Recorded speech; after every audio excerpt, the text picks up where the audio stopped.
சிவபெருமானோட ஐஸ்வரேஸ்வரர் அப்படிங்கிற திருக்கோலம்.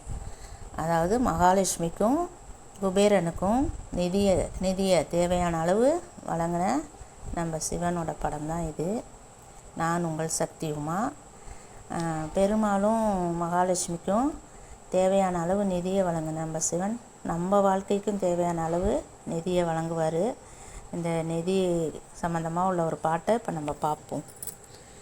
ஆசி தீரவே காசு நல்குவீர், மாசில் மிளலையீர் ஏசல் இல்லையே, இறைவராயினீர் மறைக்கொள் மிளலையீர் கரைக்கொள் காசினை, முறைமை நல்குமே செய்ய மேனியீர் மெய்கொள் மிளலையீர் மைக்கொள் அரவினீர் உய்ய நல்குமே, நீரு பூசினீர் ஏற தேரினீர் கூறும் மிளலையீர் பேரும் அருளுமே, காமன் வேவவோர் தூம கண்ணினீர் நாம மிளலையீர் சேமம் நல்குமே, பிணிக்கொள் சடையினீர் மணிக்கொள் மிடறினீர் அணிக்கொள் மிளலையீர் பனி கொண்டருளுமே,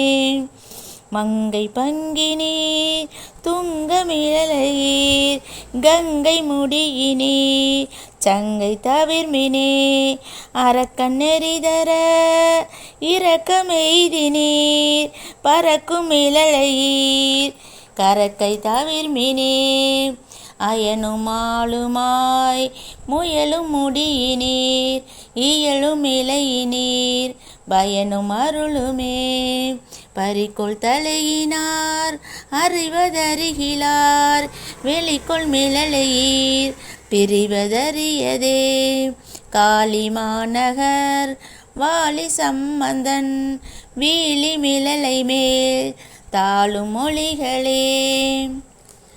இது நமக்கு காசு, பணம், தொழில், அப்புறம் வேலை வாய்ப்பு இதெல்லாம் கிடைக்க செய்கிற ஒரு பதிகம். இது திருவீழிமிழலை அப்படிங்கிற ஊரில் உள்ள சிவனுக்கான பதிகம். இந்த திருவீழிமிழலைங்கிற ஊர் கும்பகோணத்துலேருந்து கொல்லுமாங்குடி அந்த பாதையில் வர பஸ்ஸில் வந்தால் தெங்கரை அப்படிங்கிற ஊர்லேருந்து 1 கிலோமீட்டர் தூரம் நடந்து போகும் தூரம்தான். மிகவும் அற்புதமான ஸ்தலம், பாடல் பெற்ற ஸ்தலம், ரொம்ப பழமையான கோயில். மாப்பிள்ளை சுவாமி இங்கே அருள் பாலிக்கிறாரு.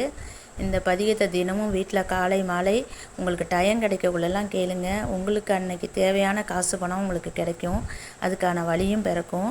குழந்தைங்களுக்கு நல்ல வேலை வாய்ப்பு கிடைக்கும், நம்ம தொழில் விருத்தியாகும், வீட்டில் நல்ல வைப்ரேஷன் ஏற்படும். இதை கேட்டுக்கிட்டு இருக்கிறச்சே நல்ல வைப்ரேஷன் ஏற்படும். அதனால் உங்களுக்கு எப்போல்லாம் காசு தேவைன்னு நினைக்கிறீங்களோ அப்போல்லாம் அந்த பாடலை கேளுங்க. உங்கள் உறவினர்களுக்கு நண்பர்களுக்கு எல்லாருக்கும் சொல்லுங்கள். நம்ம சேனலை சப்ஸ்கிரைப் பண்ணுங்கள், ஷேர் பண்ணுங்கள், லைக் பண்ணுங்கள், கமெண்ட் பண்ணுங்கள். மிகவும் நன்றி மக்களே.